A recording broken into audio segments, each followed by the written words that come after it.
I'm here with Miss LaDawn and Diane of Kitty's Cheesecake, and I am so happy to be here. And this looks incredible and yummy. And the cakes, German chocolate is one of my favorite. I'm sure you'll And love it. yep, and guess what? I learned how to make a German chocolate cake when I was little here in Detroit. Get out of Yes, here. I did from scratch. Yes, ma'am. Mm. So tell us a little bit about Kitty's Cheesecake and like how long have you been around? Like what inspired you to start a cheesecake business? Well, Kitty's Cheesecakes originated in 2013, basically. So we've been around for quite a while. We had another partnership and it didn't quite work out. So in 2016, we became Kitty's. I have a business background, so I thought that's what I would be doing. Wayne State, Lawrence Tech. However, I was led in another direction and I started baking. And I didn't know I'd be baking, but here I am. And here she is assisting me. So we've been around for quite a while. So was cheesecake like your thing? No, that's not how it happened. Because of the partnership, as I said, I was going to grow the business. That didn't quite work out. So I didn't want to just say, hey, I'm not going to do this. I figured I put my name on it. I'm going to go forward with it. So that's exactly what I did. And I just got inspiration from going to like other restaurants. We already had a foundation, but we just kept improving on it and creating new desserts. And, it was kind of learn as you go. So Diane here, she started like at 13 with me. And I'm like, you know what? How did she do that? Hey, girl, how you do that? So it was just trial and error. We just did it together. So tell me about your relationship. How is it to work together? Ooh. I mean, it's like, for culture creators, it's all about passing the baton to the younger generation. And you're here and you're an entrepreneur now yourself. Yes. So tell us about your experience.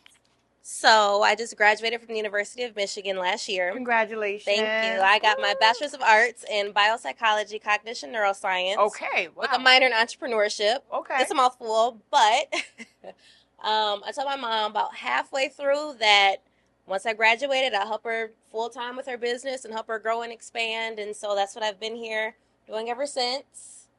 It's been challenging, but it's very rewarding. At the end of the day, knowing that what I'm pouring in and I'm getting so much fulfillment being here with my mother, and I'm really enjoying it. Aww. Is that special? It is very special. Yeah. Shout out to my daughter, Kennedy. Right. So tell us, what's the future for Kitty's? I'll hand this back over to her. I'll let you tell you, because I'll pass the baton. Okay. So when I came on to help grow the business in January, I decided to sign her up for the Goldman Sachs 10K Small Business Program. And so when she was in that, she said, okay, let's see how we're going to grow the business, what we can do. And so her growth opportunity was shipping and hopefully getting into manufacturing eventually. So the future of Kitty's looks like something really, really big. Hopefully a lot of semi-trucks with our names on it going past. That would be ideal. So yeah, but I'll let her finish the rest of her vision. Right.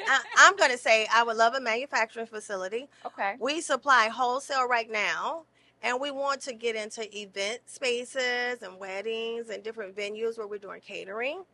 And after, I guess, this inflation and, the manpower problems sometimes change, I think we can really grow the business as far as shipping, and we can also allow me to step back because Goldman Sachs taught me to work on the business and not in the business. So what I've done, like I just hired 2 people and I'm like, Diane, you're the manager, you got it. So I help out, but I'm trying to learn how to stay away so I can do other things to help grow the business. That's a powerful statement you just made, how to work on the business, not in the business, because I think sometimes as entrepreneurs, we get caught up being in the little details that it takes us away from creating the big vision, right? And so we need to be in places where we can stay with our eyes fixed on the big vision while we grow it. Right. So how has that been, having your mom step back a little bit and passing the baton and you run with it? I'm actually enjoying it now. At first, I was going through kind of a transitional period between college and the real world, getting adjusted and acclimated with everything. But now that I'm running everything for the most part, I'm really liking it. I feel like I made the right decision. It affirms me every day that I'm here. and helping more people and the customers, and they're noticing it as well. They're like, "Where's your mother?" I'm like, "Oh, she's out and about doing her. And I'm just here running the thing." And it's funny because I initially did not like it. I actually hated the business when we started back in 2013, 2014, 2015. It wasn't until I got to college that I said, "Hey, this is actually kind of nice." During COVID, we never shut down the whole time. So I was here working and I loved it. I fell in love, and now this is what I'm doing full time with my mom. So wonderful. Yeah. So if you had to step back and say, I wish someone had told me this before I jumped into this life of starting a business, what would that be? That you don't get any vacations. I worked at Chrysler as a supervisor and an industrial engineer. So, when you're in the corporate world, you're used to vacations, you're used to sick days, you're used to getting those holidays. When you're on your own business, it's like nonstop. So when I first started, it was 7 days. It was kind of, my husband would come in after work and help. Then Diane would commute when she went to school. She would come after school. I couldn't wait till she got a car when she was younger. Like, okay, I don't have to run. So it's a never-ending process.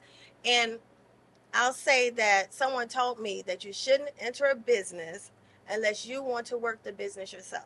So you shouldn't get a business like, I'm going to hire this person, I'm going to hire someone. For instance, McDonald's. If you don't like doing French fries, don't own a McDonald's. Right. So if you don't like doing cheesecakes, I shouldn't have a business. But this, I love. I love my customers.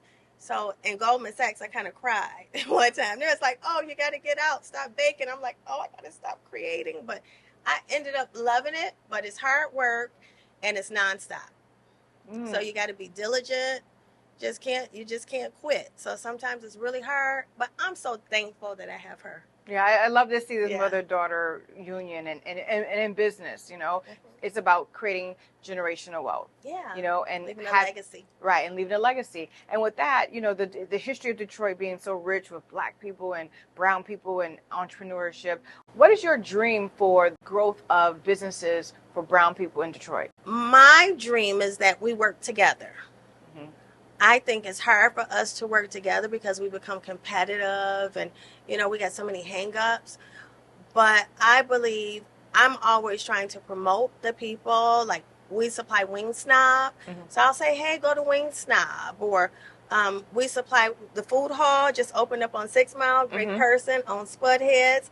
I give him a shout out. He came and picked up his cheesecake. So when he's here, I'm like, hey, go see Bobby. Treat Dreams, ice cream place, or Sweet Potato Sensations.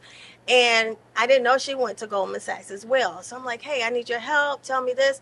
So when we can help one another with our problems, because what I found out in that class is that we all have the same problems, but we don't want to help one another.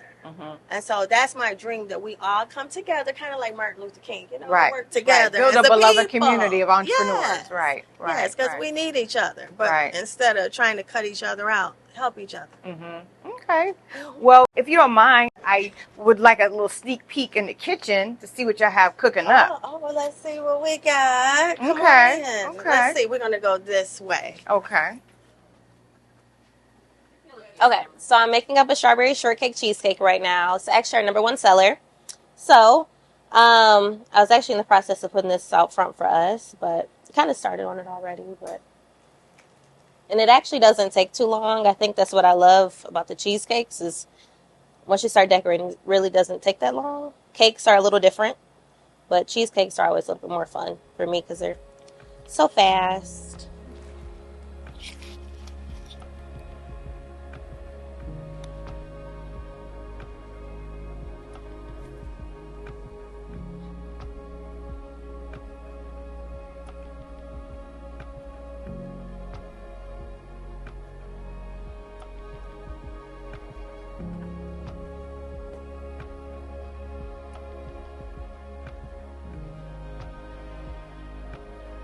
All right, we're all done.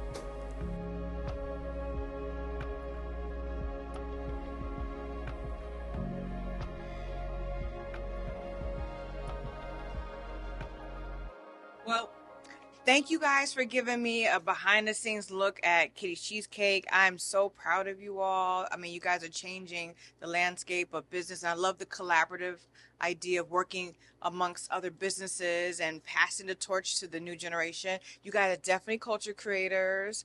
And I want everyone to come and check out Kitty's Cheesecake. Tell everyone where they can find you. We're located at 681 East 8 Mile, Ferndale, Michigan, right across the street from the Meijer. So you can't miss us. Just look across the street from Meijer. And for all our culture creators who may want to order and have you ship it, how can they find you? Look us up, kittiescheesecakes.com. You can look us up on Facebook, Instagram. This is my Instagram queen right here, so please follow us. She's doing a great job, but you can find us that way for sure. Well, thank you so much for having us. Thank you. We appreciate you for having us. Yay. Thank you so much, Joy. Lovely meeting with you.